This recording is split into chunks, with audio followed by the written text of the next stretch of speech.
Oh, Yo, what's up? This is Splendid Radio on Pharcyde TV with my co-host Jeremy Scipio. what's going on, people? And for sip, I'm about to take a little sip. We keep him in a glass jar. I'm gonna join y'all next time. I ain't got Yeah. nothing. I ain't got nothing on me. And we And got, I, and I know. a guest to the show, family to the show, Slink Johnson. You know, Hey, what's happening, pips and pipettes? It's your main man, Slizzle Capizzle, and you're tapped in with Splendid Radio, because the show is splendid, just like God, all the time. Amen. Amen. amen, man. Amen.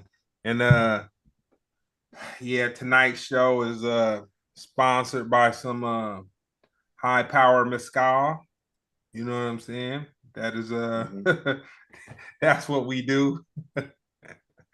And we appreciate Slink and his him censoring himself. You know what I'm saying? A great attempt. You know what I'm Shout out saying? to my man. Hey, my nigga. It is so cold, man. Shout out to my boy Rich Trapper. I saw that dude do that, and I was fucked up. I'm like, he got a little sign too. Hey, homie, I just want to show you this nice tray I got right here. Yeah. Okay, I need one to say Splendid Radio, you know. Oh let's man. go. They ain't nothing but a thing. They ain't nothing but a thing. You know Hey, what that remind because you know what? You know who turned me on to something like that? And I could do it. I can even print them. mm, Uh a man who hustles as much as the three of us.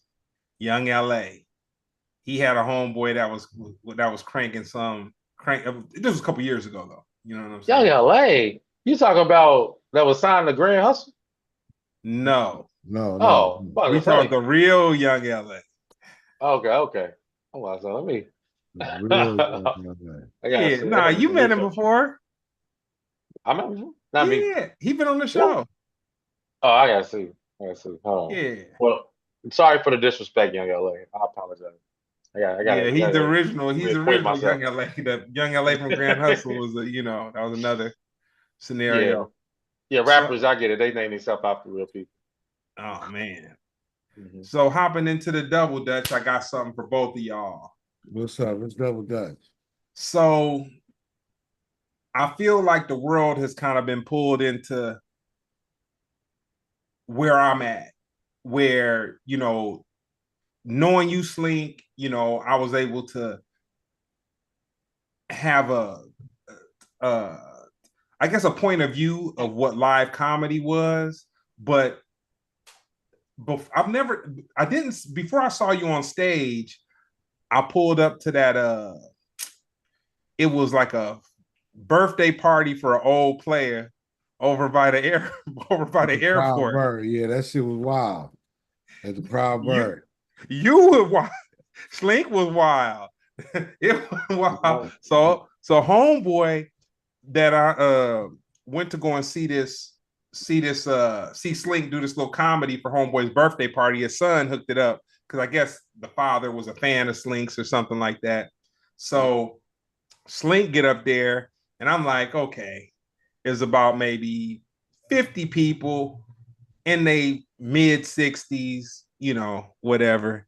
And so Slink get up there and start making jokes about how homeboy, if he owned a construction company, you know what I'm saying, that dope money was real good back in the 80s and all this and all that. And oh man, it All was a niggas did good with themselves. You could tell all them niggas had birds. yeah. Yeah. And so that was like the personal side of me peeping some comedy. And then Jeremy had me actually come out to the club. And when I came out to the club, I just saw all these people that just kind of had hustle. It was just like all walks of life, shades of life. And it kind of reminded me like the 90s in hip hop, where when you had these places like the Good Life and stuff where people just they weren't necessarily signed to record labels or nothing like that, but they just went to go and bust their raps and maybe local heroes, favorites, whatever. And what I noticed seeing Jeremy over at the comedy club, like all these cats that were coming up to him, a lot of them had side hustles, and it was just like a hustle, hustle, hustle. So with that being said, I'll start with you first, Slink.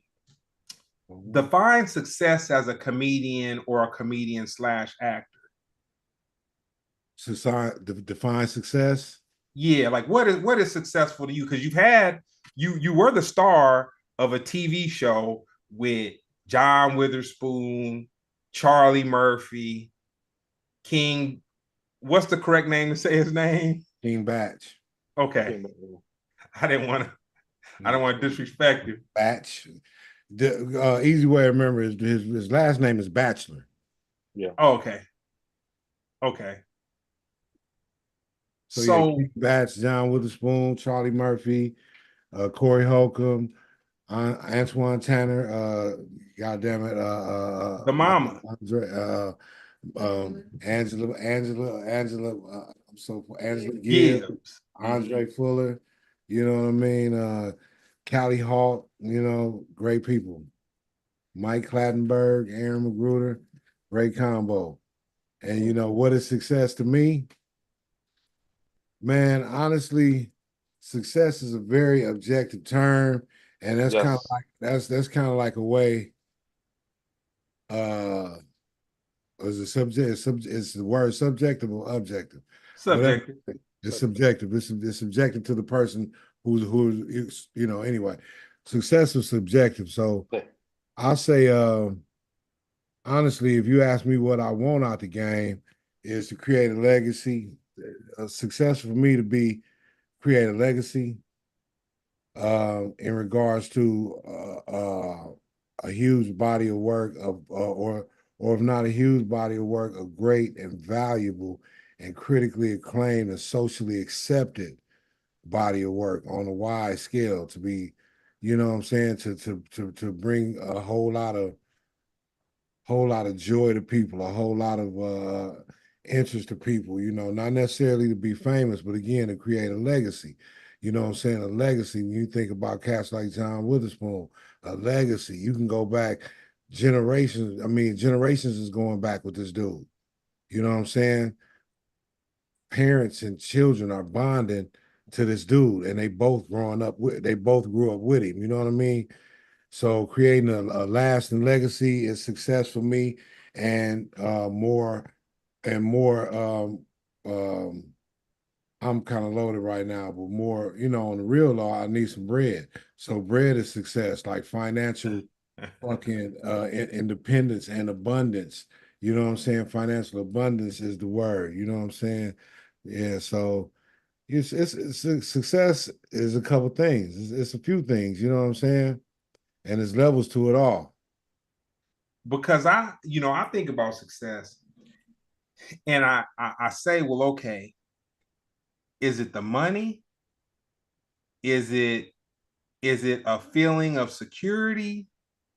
Is it coming home from a honest day's work and feeling like you made a difference? Like it's like it's so much in the balance of it is just very interesting too, because it's like what a lot of people don't understand, me being an entrepreneur, not getting a paycheck since like 96, is like it's you have to have a lot of discipline. You know what I'm saying? And you gotta bite the pooch a whole bunch of times. You know what I'm saying? I joke with my homeboys and I tell them, man, I done bit the pooch so much I got fur in my mouth. You know what I'm talking? Like man, like what is success? But at the end of the day, man. But at the end of the day, for me, man, success is just being in a position where you can grow and it's not catastrophic most of the time. You know, that's what I would say. What for you, Jeremy? What is success as a comedian or comedian slash actor for you? I mean, in ways, I agree with Slink. I mean, you said, you know, objective and subjective. Is both. I mean, there's a bunch of tangible things that we can define to use to define who is successful, what success is. But then also, I think the subjective part is if you feel successful within yourself. I mean, I've seen being around varying levels of comedians, various levels of comedians, and just people with status in general. Um, you know, I know people who are very well established in this genre who are way up who do not feel successful. It's a lot of comparison. For me, I just say, you know, I mean, I shouldn't let people affect how I feel, but definitely, I say what people say about me. People let me know certain benchmarkers in my career. Like I remember the first time I hosted a show successfully. First time I did the Chocolate Sunday. First time I did the Laugh Factory. First I did a Comedy Store. First time I did the Improv. First time I did like all three in one night. First time I did my own show names, and you got checks rolling through. You paying your bills for comedy. Um, you know, I think any of these things can be benchmarks for success, but I think it's just way more important what you feel, you know, about yourself, and can't nobody tell you that, I think but I also say I fall victim to it too, because I'll let other people define how I feel about me, and I shouldn't, you know. But that's the truth. It's just there are tangible things. Clearly, starring in a TV show, starring in a movie, you cannot act like that's not successful. But then also people disappear. You know, does that make them unsuccessful? But that's all on you. You can get back out there, do your thing.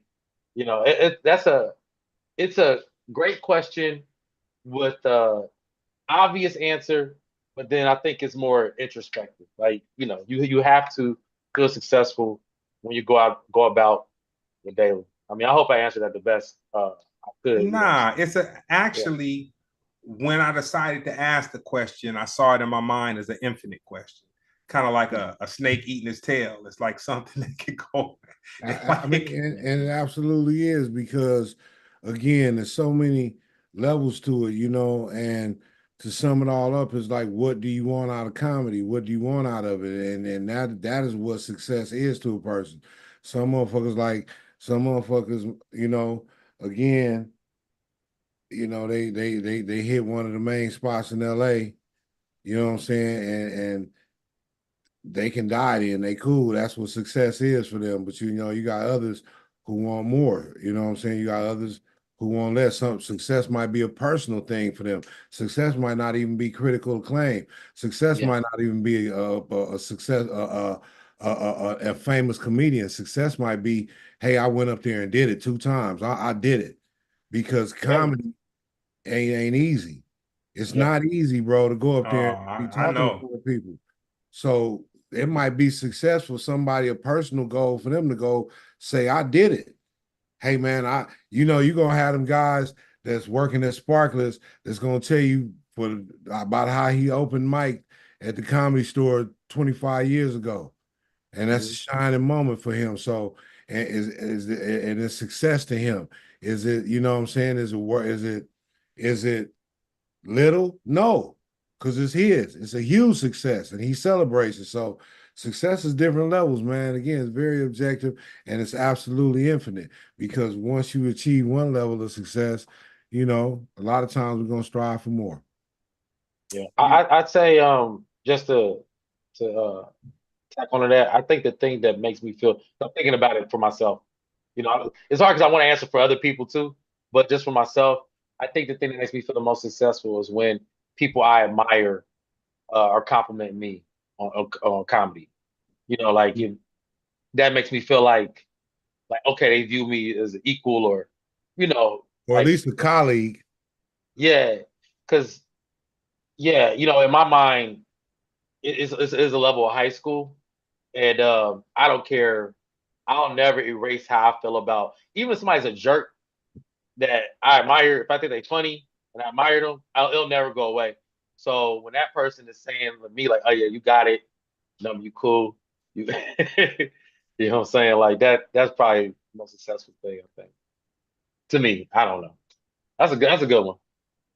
Yeah, and the reason I asked is because, a lot of people, they feel like success is an apartment in the 818 area code, or success is whatever the year is, that type of vehicle, whether it's a dope one or not a dope one, and all that kind of stuff.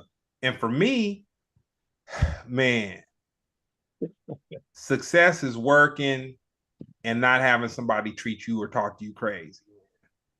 Oh Like man. that, like that's what I'll take working for myself.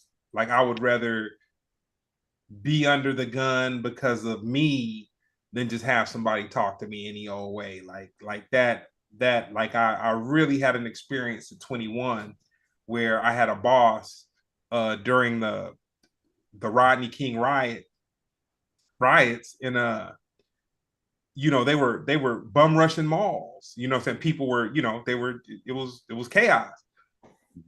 She said, "You'll be here Saturday morning if you want a job."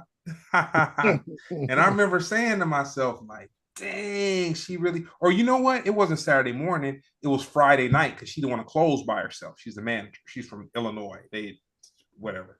And I remember saying to myself, dang, I really got to go out here during this it was curfews,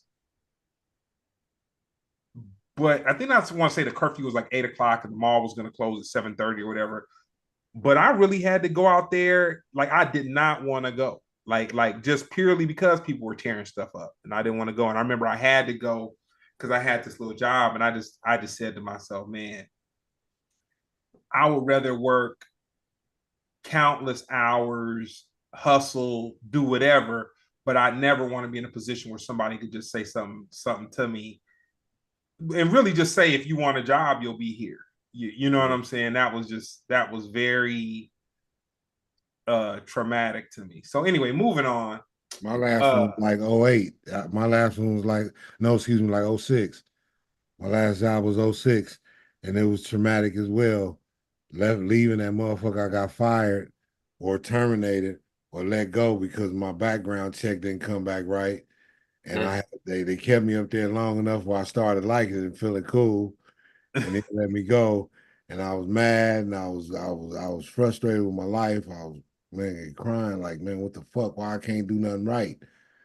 And I just at that moment I was talking to my homie. I was like, man, I can't work for nobody. I can't do this punch the clock shit, man. I can't do this be here at the same warehouse every day shit. I just this shit fucking I can't do it, man. This shit is, and I thank God he's been sustaining me. You know what I'm saying? Not necessarily rich, but I'm rich in spirit and I'm rich in health and rich in a whole lot of other ways. And I see some amazing opportunities. And to that matter, I'm very thankful, man. And I understand exactly what you're saying about some shit being traumatic, a motherfucker hanging your livelihood over your head. I'd rather fend for myself. That's why I'm on sports. Bitch, throw me the ball. I'm not fit. I'm not got. Well, I can't depend on you to fucking win my money, man. I'd rather get out there myself. So that's why I don't even gamble on sports. Fuck that shit.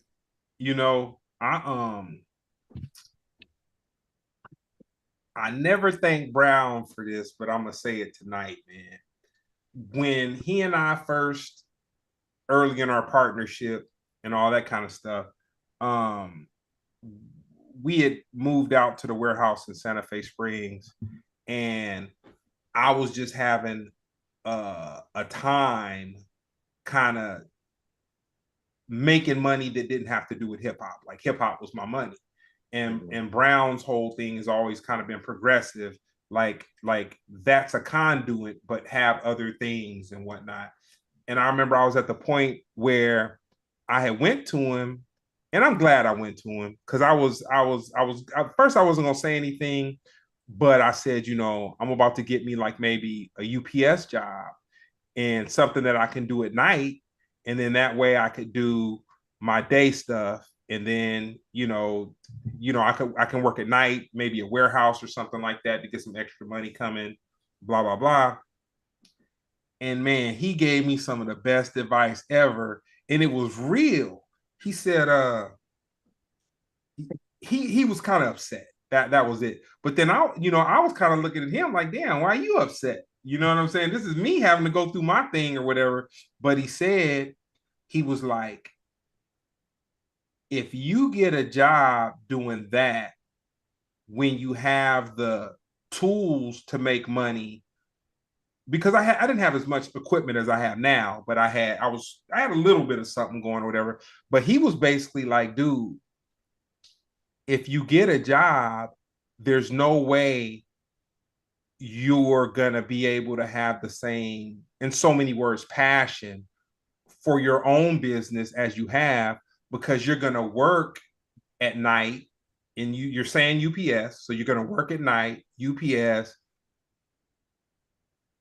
You're gonna be tired by the time you have to come in, and then because you have an amount of money coming in, and it wasn't going to be any dope money. Like, so let's just say that right there. This wasn't some job that was going to save my life. It was just going to kind of help an end meet or whatever. And he was like, dude, you're going to be so worn out and having to deal with all that, that if, depending on which way the wind blows, you may lose your passion for doing your own thing. And then you're just getting a check when getting a check wasn't your plan. Like, your plan was to do this thing to subsidize your situation. And like, man, I thank him so much for laying it out like that for me, because, like, man, that's how people, and not saying that everybody needs to follow that, because to work for yourself, you got to have a lot of discipline. That's just, that's just it. Like, dude, I don't go out on school nights. On Splendid, maybe 1 or 2 Tuesdays out of the month, I might have a little sip of something hard. You know what I'm saying? But I know not to take it to the max, because for me, working for myself, if you come into the office and you got employees and they see you faded or hungover or moving slow or whatever, oh man, it's open season, man. All respect is a wrap. And that's why I can't do it, because I'm gonna take it to the max. Ah, man. On a Wednesday night. but anyway, so moving on. Okay, so we got Cam Newton, we got Shannon Sharpe. Both of these guys were exemplary athletes. They both have found lanes in the interview content arena. And I try to wrap my mind around it. And like, I'll say the Lavelle Crawford interview on Shannon Sharpe, I really liked that interview. I felt that was a really good interview. But I find myself kind of battling watching Shannon Sharpe. He a fool. Watching Shannon Sharpe and watching Cam Newton, because it's kind of like, are they exploiting the culture for clicks? Are they providing entertainment? Like, what? I've never been one to watch a bunch of sports programs, and I don't consider their programs sports. I consider them, just contemporary content. You know what I'm saying? Interviewing contemporary people. A bunch of people ain't even athletes, and they ain't even talking about sports, so it's not a sports show. No. What do I guess I try to find the value for the culture, man. Well, I think that's a heavy one. You can't really say that is, we're all in various forms of entertainment. Like, I mean, I can understand if you were saying like how's a stripper bringing value to the culture, but yeah, I mean they're jumping online and they're providing some form of entertainment. And it's not crass in nature. Now, if it elevates to the level of being newsworthy, then yeah, I can understand the cultural impact. But I mean, in the creation of it, I mean, people who got money going, hey, I'm gonna turn the camera on and talk to my home. I mean, I can't really find that inherently you know, wrong, you know. Well, I'm not saying that there is no value. I'm just getting your perspectives on the value that it brings because I'm trying to I'm trying to find the put it this way. With YouTube, there's so many forms of entertainment one can have within that one thing that's quote unquote supposedly free. Best thing I ever did was get a Premier subscription. I'll tell you that right now. Like I was talking to no, I tell you, I was talking to Mike Realm and I was like, man, it keeps on popping up and they're like the subscription is you get it free for a month or something like that. And then after that, it's like maybe $9 or $10 or something like that or whatever. And I was like, is it worth it? And he was like, man, it's worth every cent. He's like, dude, you don't get interrupted. You know what I'm saying? You don't have to keep on clicking skip. And then two, if you want to hop on a plane or something, you can actually download stuff. So for me, it was kind of like, a no-brainer. But I say all that to say, YouTube has so many different forms of stuff that a person can occupy themselves with. And just looking at Shannon Sharp's, a couple of his interviews, and then as well as looking at some of Cam Newton's interviews, I just like to think. But you know what? Because I probably work a lot and I'm kind of in my own world, it probably doesn't resonate to me the way that someone who keeps up with like all the keep upable stuff. But it does resonate with you because I hate to say it like this, but because you care. Like most people don't care about Shannon Sharp or Cam Newton. This is not a global topic. This ain't affecting half the nation. This ain't affecting 75% of the nation. It ain't affecting 90% of the nation. Just certain niggas of certain ages, and you fall in the demographic. I'm telling you, like the kids ain't worried about Cam Newton. I mean, or Shannon Sharp. I would have to convince them who they are. Like you are their target demographic. Even to say this is messed up, I don't want to watch this. Boom, he got you. Like these niggas are turning on cameras in their house. Is what I'm trying to tell you, and I can't find anything wrong with that. Now, if you want to say what's the value of the Cat Williams interview, because that one broke through. That one broke through. That did affect the culture. We can go into that.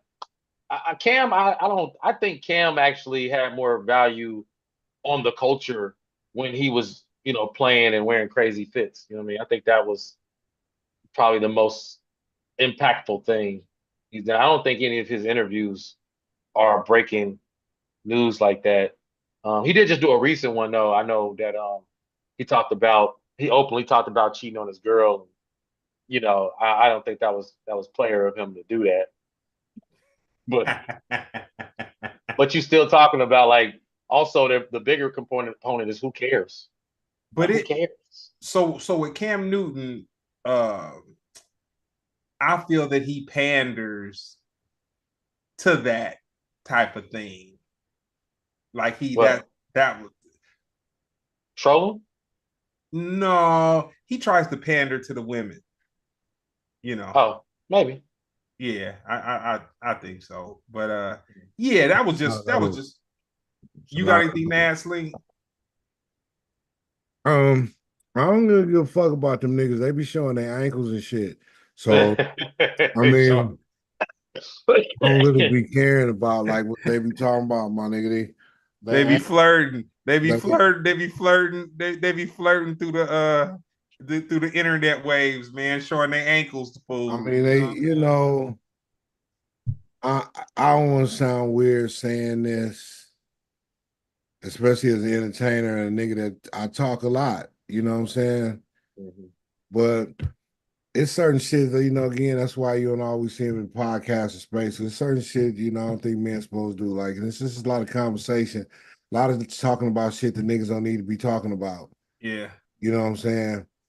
I do think brothers need to be helping brothers and talking to each other and uplifting each other, you know what I'm saying? And, mental health and all that shit is real and being able to talk to somebody is real. But I think a lot of these people is being exploited.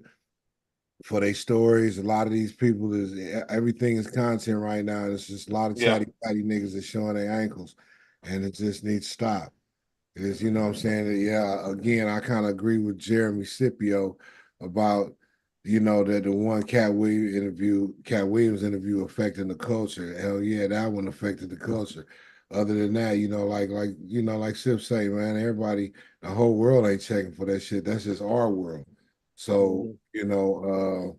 yeah, them niggas, they doing their thing. Much success to them. I'm glad they keeping their ankles moisturized. You know, and that's cool. That's cool. The ankles, that's funny. Oh man. Well, speaking of niggas showing ankles, Young Thug is a free man now after being on trial for about roughly 2 years. Um, Man. and they threw everything they could at him. They hit him with the RICO, uh, pretty much YSL, which I will say, I'm not going to confirm a lot of things, but I will say YSL was a version of the game for sure. I mean, I don't know how deep it runs. I'm not in the know. I just listen to music. But they pretty much tried to pin all these things on him, but they didn't have anything on him. And I knew personally that Young Thug was going to be a free man when the judge snapped on the prosecutor and everybody. Pretty much was like, "Hey, like we're watching y'all put a case together in our faces. I ain't got time for this. Either got something for this young man, or I'm gonna send everybody home." That was like probably about 2 months ago. I knew that he was gonna be free, I but remember that. like, yeah, I like to hear your thoughts on Young Thug. Do you feel like he's a criminal? Do you feel like he should be free? Do you feel like he should be locked up? Yeah. Well, I'm not a judge nor a jury. I wasn't there. None of these alleged crimes and incidents. So I'm a man of God. I'm a God-fearing human. I'm not here to pass judgment. I don't know if that man a criminal or not. He ain't never did nothing to me. Uh, I'm happy he came home. Because again, Okay. innocent until proven guilty. Much respect to Thug. And on some real shit, Thug, if he do it right, he gonna win, nigga. He gonna be the realest rapper in the game. That nigga beat the motherfucking feds to a degree. You know what I'm Mm, saying? He beat the feds. So you are a certified gangster, nigga. You know what I'm saying? You really a gangster and you can rap good as a motherfucker. Stay rapping and leave the bullshit alone because everybody know you real now. And mhm. you got a Man. second chance, nigga. Everybody know you a real what you say. So you ain't got to do that shit no more if that's the case or whatever. Just get your motherfucking money the right way. Live your life. Tell your story through them raps, nigga, and win. And then congratulations. Welcome home, pimp. Yeah. You know, the amazing thing about that, and just how my mind works. Mhm. I don't know what he sold. I don't know how he did it, but it cost a lot. It cost him a lot of money to fight that situation. I mean, a Yeah. lot of money. Mhm. I Yeah. But mean, I mean, I would say,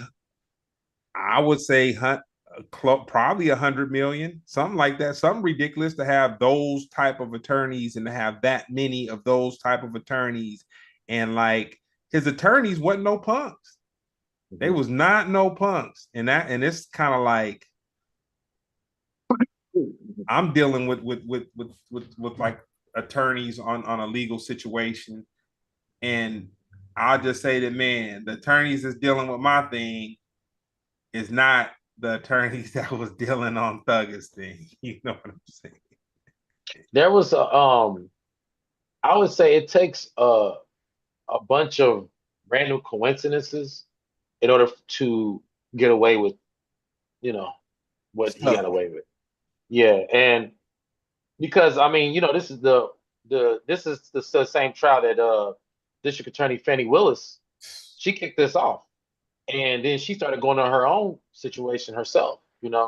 So the thing is, a RICO case is really hard to pin on somebody because what they're trying to say is all these other random acts of violence is all were in your name. It's like they're trying to make you the Joker.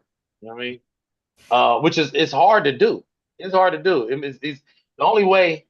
that it can be done, and young men, listen up, is if you're not rapping about what you're capable of in your music. So they were using his lyrics against him, and he has to say into a microphone, "I was just playing." You got to say that a lot. I was just playing. I'm just kidding. No, I don't do that. Are you serious? Um, That a gets lot me of too, cause and these niggas be and it be so detailed. It be so detailed. Hey, I hit the nigga with this type of gun right here, and he had the red shirt because he was standing real near. Like, God, Yeah, I'll say Yeah. this. One of the things about Lil Baby that was kind of amazing to me is years ago, um, he was getting into it with his record label. I'm not sure who his record label was. I'm not sure if he was on YSL or whatever. I know he's cool with Thug, but the baby was like, he used the internet in his favor, and he was like, man, I need some money. I need some money right now. If I don't get some money, I'm about to hit the street. You know what I'm saying? So I don't know who need to get it right or just whatever. Yeah, And it was yeah. amazing to me that he said that. Now, as long as you can present like the character, you know what I mean? Like somewhere, like even saying that, having that on record, just in case a situation like this comes up, it helps clear you. Like, hey, that's street. The streets are the streets. This is music. Which if you're not intentionally doing that, it can be hard to do. That was what Young Thug's been doing for the last 2 years. Um, Knowing good and well, let's keep it real that he's committing crimes. But Rico, no, but he did plead guilty. Um, but because of the time that he had already served, he just got, I think, 15 years of probation. Um, and he joins I mean, just like you were saying, I mean, this, getting away with like the murder trial with Snoop, that blew him through the roof. Even Jay-Z, I mean, he pleaded to guilty to stabbing Rivera. Same thing, like a long probation sentence. But yeah, if he can clean up his life, get back to music, and get his business right, he might be this might be the act that shoots him up to legendary status. Yeah. definitely, man. I agree with that for sure. Yeah. Yeah, it depends on the type of music he puts out after this too, though. If he go right back to this thing, because I yeah, think he. I think the boy he very talented, man. I think he clever enough to make some very compelling music. And I think he'll be able to toe the line Mhm. and he can make some stuff that's still gonna appease his heart, his core audience, and he gonna make a whole lot of new fans, especially with his newfound freedom and fame based based on what he's been going through. Because he's been plastered in the news for the past 2 years, 3 years. And shit, he been seen everywhere. I can't wait to see his story. The one that he wants to do, not the one that somebody comes along and says, oh, this is very interesting. We're going to mess with this. But the story that he wants to do from like, you know, junior high school on up. I think that one of the ways that helps people out financially in this world of all this content is that everybody has a story, and depending on who you can get to tell your story and to give the visuals to your story, I think the intellectual property that comes along with that is just incredible. Life changing. Just that. You know, I say I feel kind of a way. Rest in peace, John Singleton. But I feel like Freeway Rick, man. I mean, he was a bigger than life legend as he was, and Snowfall was like something loosely based on him and all this, that, and the third. But I'm actually looking forward to seeing a real Freeway Rick documentary. I'll say that I don't think it's too far off, man. I'll say he might not be speaking about it or whatever, but the story is so impeccable that I think that that's something that's going to be up, coming at us soon. So with that being said, on to everybody got what they wanted. Not sure if it was last weekend, but I mean everybody's been raving about this. Lil Wayne Festival and Manny Fresh, Baby, PG, Juvenile, Lil Wayne, and Turk, Hot Boys reunion, finally going down. It went down, and a lot of the social media stuff that I saw, which was kind of comical, and it was definitely trolling, but they was like, man, Orlando Brown was right, man. That's cold-blooded, man. That's cold. I didn't see much press on that at all, but I mean, I seen it up there, but I haven't read much. I just kind of see it up there, and I did see that. That's kind of like the first kind of thing I saw that disparaging comment. But you know what though, the thing about it though, one of the things that people get so caught up in this whole internet world and all that and social media that people don't understand stuff is regional. And so like in Louisiana, dude, Lil Wayne is a guy. You know what I'm saying? He is a guy. Don't do that. Come on. I'm not saying he's unaccomplished outside of that. He's a rap legend. Let's don't act like. But I'm saying in Louisiana. Okay. If not God, he's royalty. I'm with it. He's not God. He's definitely royalty. He's a rap god in Louisiana. Outside of Louisiana, he's royalty. I would say, but y'all be playing Wayne. Y'all funny. Okay, tell me this. That man, think about what they did with Nipsey Hussle. Imagine if Lil Wayne died. Cut it out. Man, I'm not even going into that. I'm saying this. A legend, Ice Cube walking out at the Dodger game. Hell yeah. And doing what he did. That's legendary. Yeah. Could Lil Wayne do that? The thing is, I'm not even the biggest Wayne no, but fan, I'm just saying. I am not going to act like his impact isn't global. This man is like. At one point he was the number one rapper. Like we can't just because I'm not like this. Just because the world's gained a little more taste, don't mean that. The guy has had it, and had this Kendrick Lamar thing not had happened, he would be headlining in the Super Bowl, and nobody would have fought back against it. Nobody would have. Sure? Yes, for sure. If literally, because everybody, they just want to sell tickets. They don't care. The people don't care about feelings or opinions. They just want money. So I used to write Wayne raps. Oh, for real? How far back? Carter. Carter 1. You gotta be specific. Because you say Carter 3. That's how you piss off the fan base. I mean, I started Carter 1. I started Carter 1. I used to write that nigga shit. What songs? What song? You gotta be specific. What song? All of them.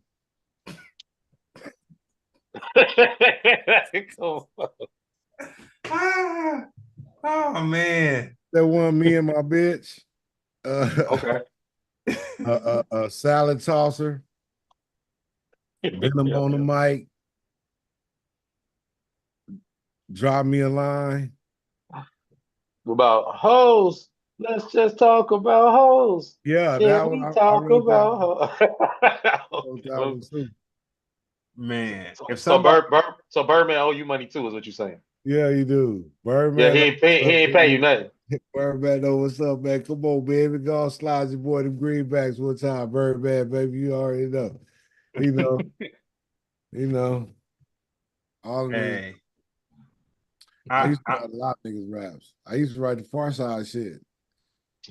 Okay. That shit passing me by. I had said that I wrote the song because I was smoking some weed one time, and Brown and Imani and Fat Lip, and they was all there. And anyway, I passed one of them niggas up, and niggas, he, man, why you keep passing me by? And I started laughing and shit, and they kind of just came to me. And I've been doing a lot of shit for a long time, my nigga. I've been out here, man. You know what I'm talking about? You know, you ever heard of that cartoon Space Ghost? Yeah. Yeah, I wrote that. That was my idea. Wait. You wrote what part? Space Ghost. The whole thing? What you mean? The cartoons in the 60s. I wrote that shit. Okay. You know, like that brother created a super soaker. They try to, Yeah. keep y'all from knowing. I did a lot of this shit, my nigga. I did a lot of this shit. You know the song, and you know that song. I can feel I can feel it coming in the air tonight. Okay. this ain't Oh. right here. This ain't right here. Who God you think damn wrote it. that, nigga? Okay. Who you think Hey, wrote that, nigga? I've been you know doing what a I'm lot of saying? shit out And here it's since. and it's and it's and I'll accept responsibility, man, because I felt like tonight, I felt like I was gonna have a drink, man, and I invited my homies to have a drink, and Jeremy was Slink succumbed to the peer pressure, and Jeremy kept it very PG-13, and I'm sure he had H2O. You know what I'm saying? I've been killing this Hey, mescal. AG, you know I don't really drink like that much, but when I do drink, I drink the shit, right? And I can't see how motherfuckers be holding the drink for 2 hours. I understand the concept, but I just can't do it. I gotta drink the motherfucker. And I say that to say my eyes have gotten heavy already. And I just had to start turning on my motor right now because I don't give a shit. And I just want to turn my motor on. I just feel like maybe if I could just, let niggas know that I've been out here for a minute, you know what I'm saying? Master the West African monkey spank technique, the 5-time wild cheetah submission hold champion. I've been doing this shit. Okay. I met this nigga Jeremy Scipio at the '84 Olympics. The nigga was out there selling t-shirts. I was selling headbands. We put our shit together and made a mint that day. You know what I'm But saying? that might be my big bro. The other Hey, Jimmy Scipio. 84, I went around, but Just go with it. Just go with it. Just go with it. And okay, the Samoa submission. hey, What you is it? got hey, we was at the '84 Olympics. One time I was at the goddamn Seattle airport and white people was tripping on me, you know what I'm saying? Nigga was real tall or whatever, and I was fucking tripping out the whole flight. And I just started talking with my fake ass African accent. And then, they asked me what my name was. I told them my name was Umbatu Kumgichu. They was like, Umbatu?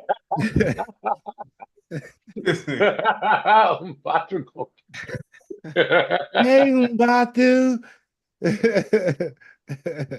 I bet they still talk about that to this day. Yeah, they probably looking at they look at all kinds of NBA records for a nigga. You know what I'm saying? He was an African. I'm sorry. It's all good. uh, hey, I'm already on a hunt to get you these little Wayne checks, though. Hey, he owe me, my I nigga. looked it up.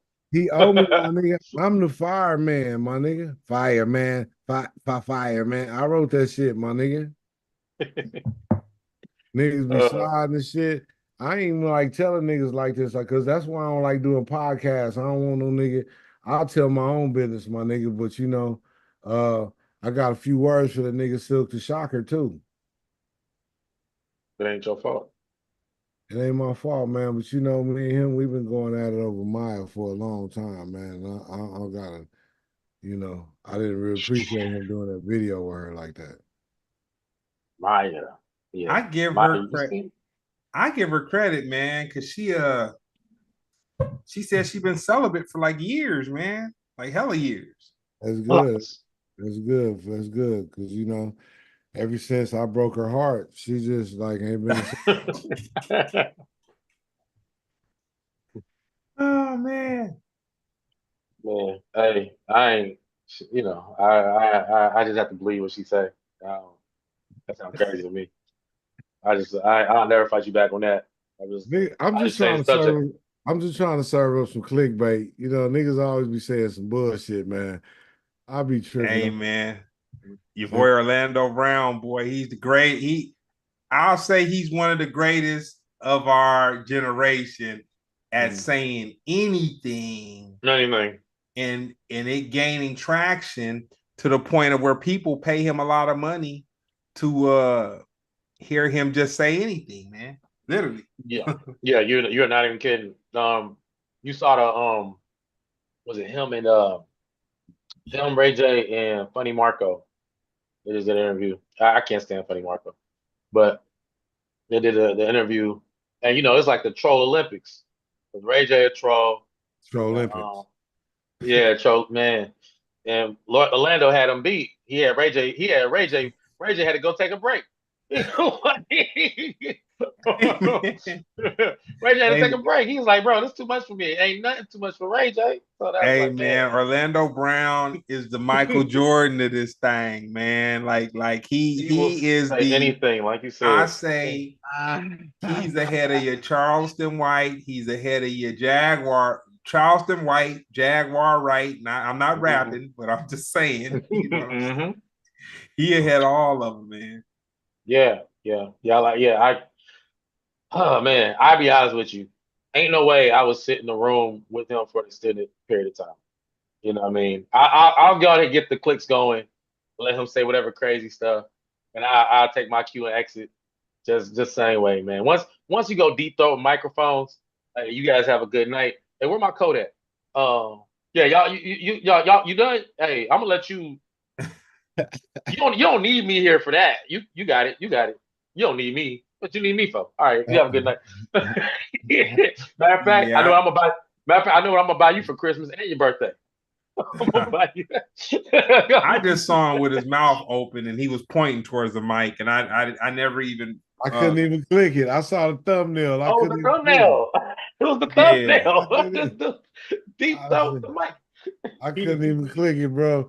Hey, you know what though? Niggas is really growing up because I still love my brother, man. It's just that nigga in Orlando, man. God, what the fuck wrong with you, bro? You know what I'm saying? But that's just your cousin. That's your one cousin that can't get right, my nigga. Or I ain't gonna say can't get right. Maybe he has seen a lot. You know what I'm saying? Yeah. And Yeah, maybe so a lot of this shit is convoluted with truth, and a lot of this babble is a lot of babble convoluted with truth there, right? We yeah, don't know. I So I saw don't like passing judgment on my brother. You know what I'm saying? He's very entertaining, definitely entertaining as a motherfucker, man. I hope his mental health is if that ain't no act, I pray for his mental health. But shit, is he crazy or is it everybody else?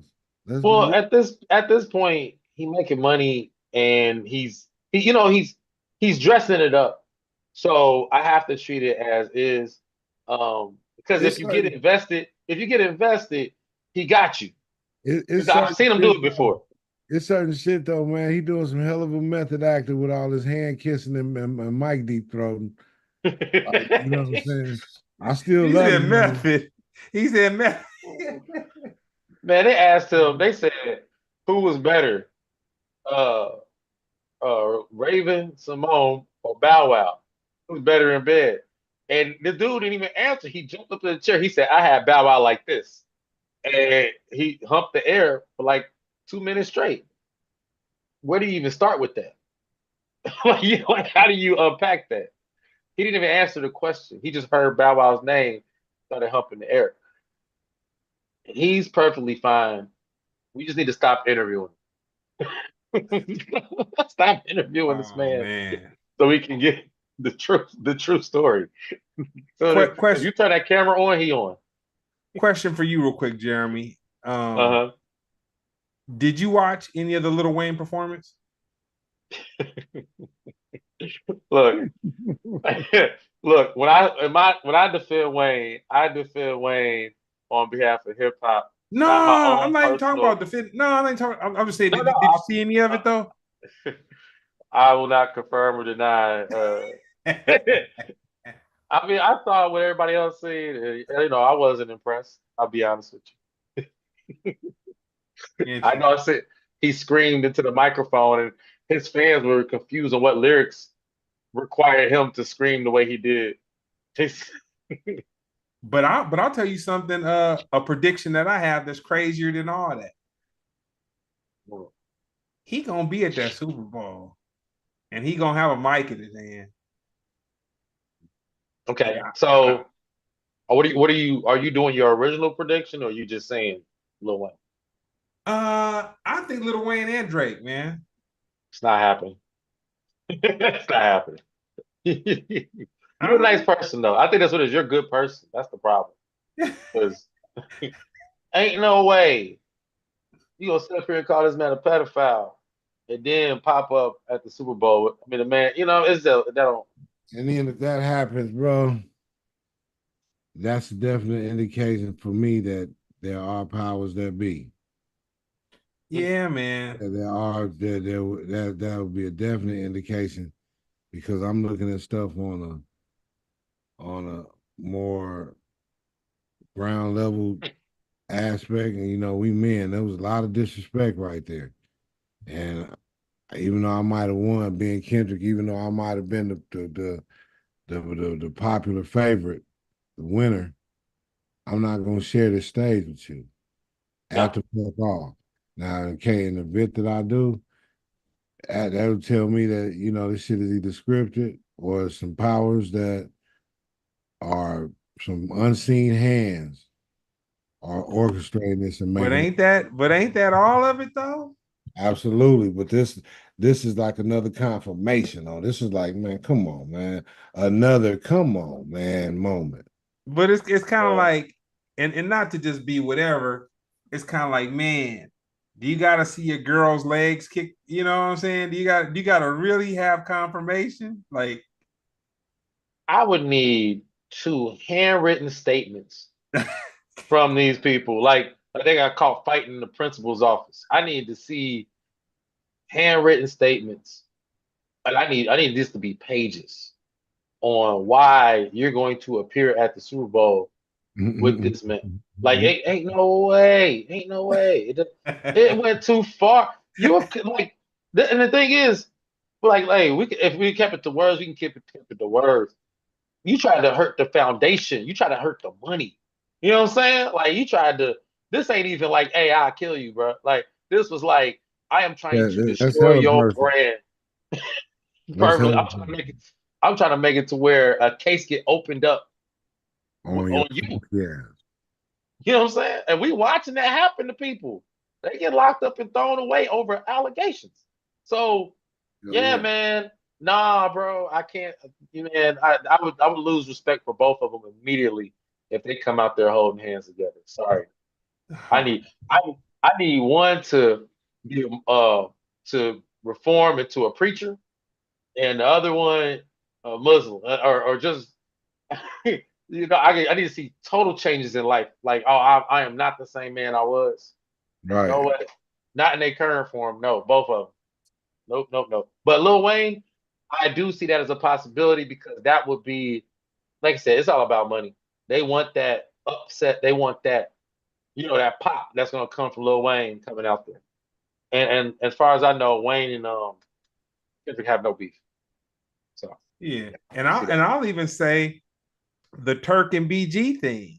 Like, man, I think that was. I mean, I'm sure it might have been a little something going on, but man, right now anything sells. You know what I'm saying? Yeah. But speaking on all that kind of stuff, would you say that there's been another rapper that's done it better than 50 Cent as far as being an actor, rapper, television exec. LL. I say Ice Cube. I mean, but not television. But I think I give Ice Cube way more credit. LL, Ice T. Yeah. LL, Ice T for sure. Well, I'm talking about from the executive side of television. Yeah, I give it to Ice Cube. I think he innovated on a level. But he did movies, but has he done something like a movie and a franchise? That's one thing. But I'm saying I think it's bigger than television. But with shows, you have like, dude, 50 Cent exec a novella. Like literally 3 or 4 different, well, not 4, but I'll say 3 different soap operas that came on in rotation that became the thing. Yeah, I give him his credit. I still have to give it to Ice Cube. If we talking about greatest all time at this thing, I give it to Ice Cube. But then if you talk about as an actor, I give it to Will Smith. I think 50 is second or third as far as that type of Mount Rushmore thing. I give him his credit, but you think about the amount of superstars that Ice Cube has made. You know what I'm saying? Like I just can't. You know what I mean? The people he put on. You talk about Chris Tucker. I'm running up John Witherspoon. Mike Epps. Cat Williams. Cat Williams. Bernie Mac. You know what I mean? Like it's just way too many. It's too many. He fed and continue to feed. You know, like the branch that branched off of Ice Cube. I don't think 50 is touching that effect that Ice Cube Vision has done. It's not close. No, shame on me, man. Not close. You just broke down Cube's legacy, and he's way too. It's still happening. Like still happening. Oh no, the big 3. Yeah, and you gotta understand, Ice Cube. You know, he inspired Tupac's whole thug persona. So you know, I just and then 50. He's big and I give him his credit. It's just he had to be third as far as rap entrepreneurs that split off in the film and television. I think 3. He can't be number 1. Yeah. Nah. I give it that. I'll say this. Closing out over the weekend, I saw the Lee Daniels movie. The nappy one, the nappy P-word one. No. The what movie you talking about? They might have said it's a horror movie. Yeah. The one when she said, "I can smell your nappy." Oh yeah. Glenn Close.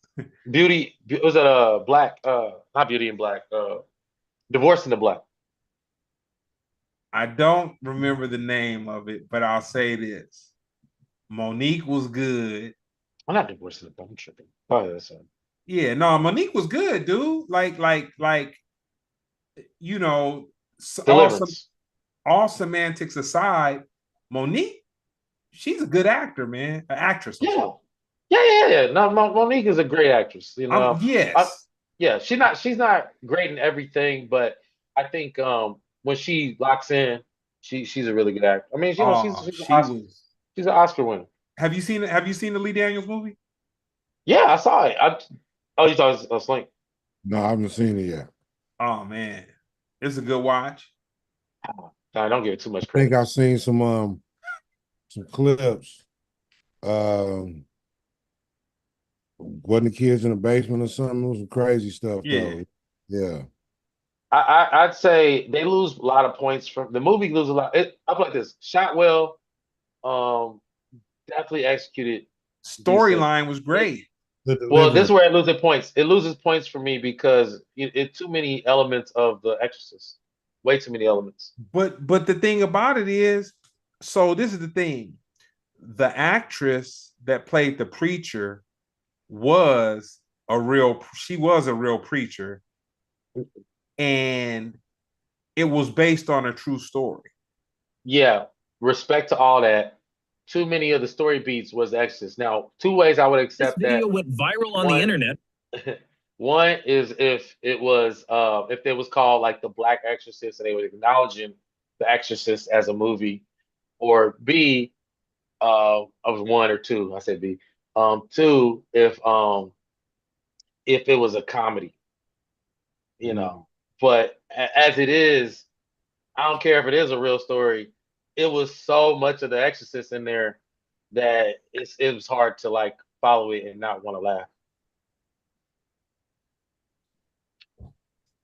Yeah, Hey like if man, any other movie that did that, I'd just be Ryan. cracking like The Wiz. Like The Wiz is The Wiz. You know what I mean? Like, what if they called The Wiz, you know, a night on the Yellow Big Road and didn't even acknowledge that it was ripping off The Wizard of Oz? That's weird. And then a nappy P line was wild work. oh man, Wild. Like, only thing that helps me not think it's ridiculous is the fact that they were ripping off The Exorcist, and that's exactly what The Exorcist. The little girl was saying all type of crazy stuff. Yeah, I gotta check it out. but yeah, yeah, that's what it is. So Yeah. yeah, man, I'll say we don't need to go into the politics of the situation. You know what I'm saying? We'll come back for another episode for that. It's gonna be enough of that. It's gonna be enough of that. I'll go ahead. I want to talk about Meg the Stallion. Okay. Remember that? Well, I'll just lay it out there. So Meg the Stallion, well, one, the Tory Lane case is being they put it in the appeals and is actually being considered. Uh, Two, Meg the Stallion released I guess it's a documentary called In Her Words. I think it's on Amazon or Hulu, one of the two. And they have a section in there where she admits to lying to Gayle King about having sex with Tory Lanez, which is crazy because now it opens up how many lies that she probably told in the scenario. You know, I'd like to get y'all thoughts on that. I mean, I understand the embarrassment of a motherfucker, especially when you know, I get it, she was on Gayle King, and you know, on one hand, it's like, yeah, you know, it's like shit, who want to put their shit out there like that? But on the other hand, it's like, life is out there like that. Again, there's so many other lives, it's like not even about your sexual history as much as it about your credibility as a person. Well, again, like how many lives you fucked up? What else you lying about? Again, this is something so serious right now. Again, she being a victim, God bless her. No victim deserves to be victimized, period. However, I think accountability in all situations need to be acknowledged. And although that fact in particular may have nothing to do with her actually getting shot, but it shows, it puts a different light on things. It shows people's different motivation and things, and and again, if what else are you? What else you lying about? Okay, fuck that. What else you lying about? Again, this nigga went to jail. Man. And that shit was she was kind of like on the antagonizing of I'm happy, you went to jail type of thing. Yeah, I mean, it's definitely more to the story. And also, I say maybe if they had known, if he did shoot it, maybe if they had known that they was fucking, he'd have got sentenced different. It was a crime of passion, maybe. He'd have got sentenced different. Tell the truth. yeah, He the Live probably Nation, would have got sentenced different. Yeah, a you lot got of shot, but why? And it could have been a crime of passion at that point. Again, and then what else is you lying about? Why you lying, hot girl? The a lot of the blame is being put on the Live Nation. The spotlight is put on them because they've been able to control the narrative of this whole case. And yeah, I mean, to be continued. We'll see what happens. But yeah, I just really wanted to get that out there because um, it was just so funny from the moment Gail asked her, and I just think it's funny whenever somebody asks a question and the other person go, "Huh?" Like, did you have sexual relations with Toya? She was like, "Huh?" Like she cried. Well, it's like, did you have sexual relations with Tori? She was like, with Tori? He goes, yes, yes, sexual relations with Tori. She goes, no, I haven't had sexual relations with it. Everybody who has a brain in their head should have been like, yo, she lying. Uh, Absolutely. so yeah, it's interesting. What else are you lying about? Yeah, Hey what man, else? that's just where we at, man. We in bizarro world, man. Everything is upside down, backwards. Just that's just what it is. Well, nah, man, this has been another episode of Splendid Radio on Pharcyde TV. I have not seen Slink since the fishing trip. And the fishing trip, we toasted a little bit of tequila after that. But the time before that, I passed through the crib. We did some fellowshipping. And It I'm feels glad Jeremy was able to keep it 55 miles per hour. And he's a designated driver tonight. yeah, he kept it PG-13 on the what do you call it? What do you call it? The the non he kept it sober. That's what we'll say. Jeremy kept Hey, hey, we just doing a job. Ain't nothing else going on here. yeah. Oh, good. So you got any shows coming up, Jeremy? Ah, boy, do I. But I'm only gonna tell you about the important ones. Let's see. So, okay, come on, you can do this. Boom.